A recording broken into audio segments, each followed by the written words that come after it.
What's going on, guys? It's Jimmy here. Welcome to our daily show. And we are starting to already see a major food shortage and severe rising prices of food here in the United States and all around the world.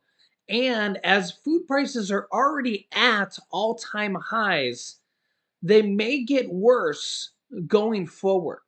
And for multiple different reasons here. Take a look. Number one, as you can see here, the top exporters of fertilizer in the world, and the source of this is the CIA actually, as you can see here, is Russia by a significant amount. $12.5 billion. Russia is the top exporter of soil additives containing nitrogen, as well as those with phosphorus and potassium. In comparison, the United States is only $4.1 billion. That's about a third of the size. Crops around the world are dependent on fertilizers from Russia, the world's largest exporters, and the invasion of Ukraine has roiled up markets for crucial chemicals and have drastically raised the prices on chemicals, which has also drastically raised the prices on food, which is part of the reason why food prices have gone up dramatically, as you can see here. The other major part of this is that Russia is stopping exporting of their fertilizer to unfriendly countries. Yeah, so as the war with Russia and Ukraine continues to go on for months and months now, and Putin basically shows no sign of stopping. This is really making it worse for millions and millions and millions of people here across the world. And the world hunger situation and food prices are continuing to get worse here as well. And this it's a double-edged sword because we have countries and millions of people that are literally running out of food, and people that have food at least available, like here in the United States, we may have food available, but it's becoming more and more expensive because of the cost of food. Yeah, so as you can see here, prices of most fertilizers continue to rise as wheat prices climb on supply concerns. And we've continued to see this happen month after month. In fact, here is a most recent chart, as you can see here, for the prices on multiple different items, food and other items. So you can see soybeans are up 15.7 percent year to date. Wheat also up almost 15% year to date. Lumber actually down 15% year to date. We have actually seen that, and now most dramatically here, down 20% in 1 month because of the housing issues with interest rates. I'll show you here. Because interest rates have risen so dramatically here from the Fed, you can see here mortgage applications have already cratered to their lowest point since 2000, 22 years ago. So the amount of people buying homes and applying for new mortgages has gone down that quickly already. And this is also making the demand for lumber and for new home sales as well. As you can see here, home builders are boosting incentives now as they struggle to sell homes. So believe it or not, the tide on that has actually turned here pretty quickly because of interest rates going up. So some things are working somewhat in our favor, but the cost of buying homes is going up as well because of interest rates.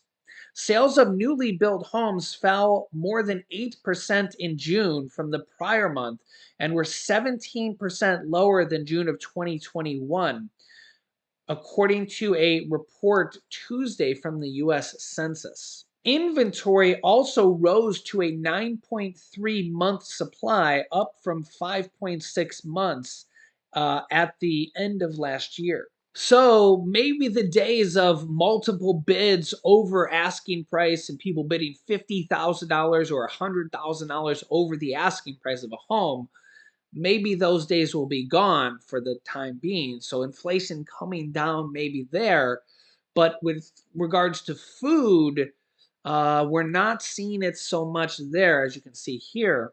Yeah, food still, 1 year up 15%, soybeans, wheat up 15%, cheese up 37%, milk up 30, almost 37% as well. Palm oil and cocoa down 1% each, not bad there. Cotton up 14% here as well. Orange juice up almost 30%. Coffee up almost 21%. So you can see here a lot of different things here that are up a lot. I mean, when you have things that are up 37%, 36%, 30%, 20%, rice up 23%, that hits your budget really, really hard. And this is a global issue. This is a global issue. And even in the US, if you're already struggling just to pay your bills, and or if you're in another country and you already couldn't afford food to begin with, how are you going to afford to pay 20 or 30% more? Yeah, so this is a major, major issue here. Yeah, and you can see here countries around the world actually have it a lot worse than in the US. Sri Lanka says they warn of food shortages and say, quote, "We are going to die." That's how bad they have it there, as they have a severe fertilizer shortage and a severe money problem as well. Uh, Massive, massive issues. You can see here why millions of people across Africa are facing extreme hunger as well. The International Rescue Committee is calling for urgent action in East Africa with specific concern for intensifying risk of famine in Somalia that has been dangerously neglected as the world focuses on other crises. It was driven by the region's unique vulnerability. It's highly exposed to a host of other unprecedented challenges, from an unparalleled pandemic to escalating conflict to the fallout from the conflict in Ukraine, and drastically unprepared for new crises due to the compound impact of three major droughts in the past 10 years, as well as swarms of desert locusts. None of that sounds like fun. Ethiopia, Kenya, and Somalia make up 2% of the world's population. Yet these three countries are home to 70% of the world's most extreme food insecure. And part of the issue is the war in Ukraine looks like it's going to be going on for quite a while here. Vladimir Putin has no intent on stopping anytime soon. In fact, as you can see here, the world recently rejoiced when Russia agreed to let Ukraine ship out their grain and other food items, easing part of the world's food shortages. But then, less than 24 hours later, Russia bombed the port of Ukraine less than 24 hours after agreeing to the Ukraine blockade deal. So Russia signs a deal, agrees to let the grain be shipped out, and then starts bombing the ports less than a day later. There's widespread suspicions that Russian President Vladimir Putin wants the agreements to fail.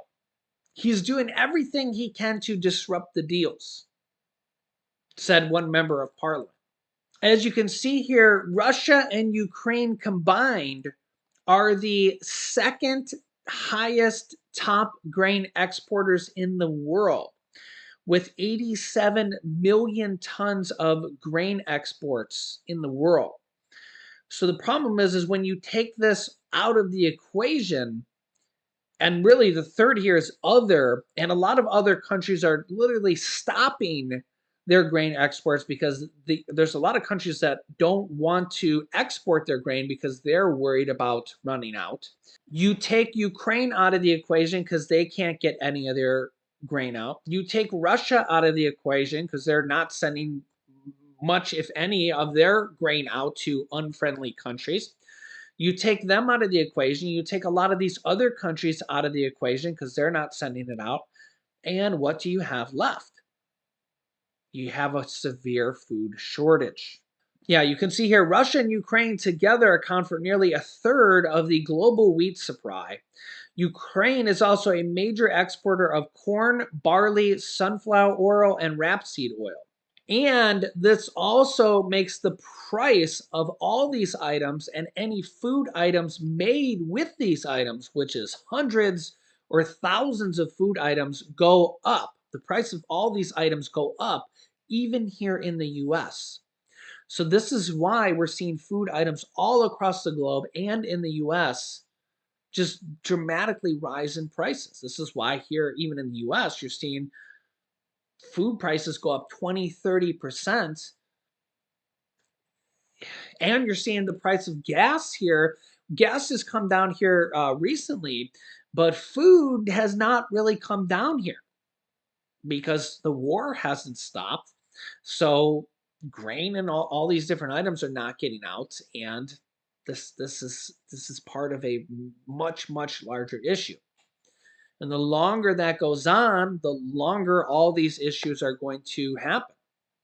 And these food shortages are going to only get worse, only get worse. So let me know your thoughts here in the comments. I will keep you up to date here with everything going on here that you need to know about what's going on here in our country and around the world. If you haven't subscribed to our YouTube channel yet, make sure to click the subscribe button down below. It's completely free to do so. Click the bell icon down below as well so you get notifications when we go live here with new videos every single day. You can click here to watch my newest video next, and you can click here to watch my newest stimulus check video here as well. There are multiple states here in the US also sending out stimulus checks. So click on one of those videos next. Thanks for watching, guys, and I'll see you in the next video.